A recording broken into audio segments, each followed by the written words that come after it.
భారతదేశం మీద 3 కుట్రలు ఏకకాలంలో జరుగుతున్నాయి. చైనా, పాకిస్తాన్ కలిపి నడుపుతున్నటువంటి కుట్ర ఈశాన్య రాష్ట్రాల్ని ముక్కలు చేసి చికెన్ నెక్ ప్రాంతాన్ని దెబ్బతీయాలని, అందుకోసమే బెంగాల్ని కెలుకుతున్నది. బెంగాల్ని బేస్ చేసుకుని అట్టించి జరిపించాలి. ఈశాన్య రాష్ట్రాల్లో మమతా బెనర్జీకి పట్టుంది కొంత, ఆవిడ ద్వారా అక్కడ. అందుకనినే ఆవిడ చేత స్టేట్మెంట్ ఇప్పించింది, దేశమంతా అల్లకల్లోలం సృష్టిస్తాను ఈశాన్య రాష్ట్రాల్లో ఇదని. అది చైనా, పాకిస్తాన్ వాళ్ళ యొక్క ఆలోచన ధోరణికి అనుగుణంగా జరుగుతుంది. రెండో పక్కన వచ్చేటప్పటికి సోరోస్ వర్గం, డీప్ స్టేట్ పాలిటిక్స్ అంటారు. వాళ్ళు ఏ దేశాన్నైనా సరే తాము పరిపాలించాలనుకుంటారు. తమ పపెట్స్, తమ చెప్పు చేతల్లో ఉండేవాళ్ళు పరిపాలించాలనుకుంటారు. బంగ్లాదేశ్లో యూనస్ అయినా, శ్రీలంకలో ప్రస్తుతం ఉన్నటువంటి ప్రధాన అధ్యక్షుడైనా ఎక్కడెక్కడ ఎలక్షన్ జరగట్లేదు.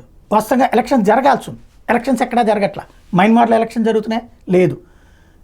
భారతదేశంలో వచ్చేటప్పటికి మోడీని గద్దెదించి ఇక్కడ అట్లాంటి పరిస్థితి తీసుకురావాలన్నటువంటి ప్రయత్నం. దానికి ఓ పక్కన జరుగుతున్నటువంటి ఈ రైతు ఉద్యమాలను రెచ్చగొట్టాలా, ఖలిస్తానీ ఉద్యమాలను రెచ్చగొట్టాలా, రేపొద్దున వక్ఫ్ ఉద్యమాన్ని రెచ్చగొట్టాలా అన్నటువంటి ఎత్తుగడ. వీటన్నిటికీ తోడుగా ఏకంగా ఎన్డీఏలో చీలికల లాంటి వ్యవహారాలు నడుపుతున్నటువంటి వేళ ఇప్పుడు ఈ డీప్ స్టేట్ సెట్ అన్నటువంటిది సాధ్యమా?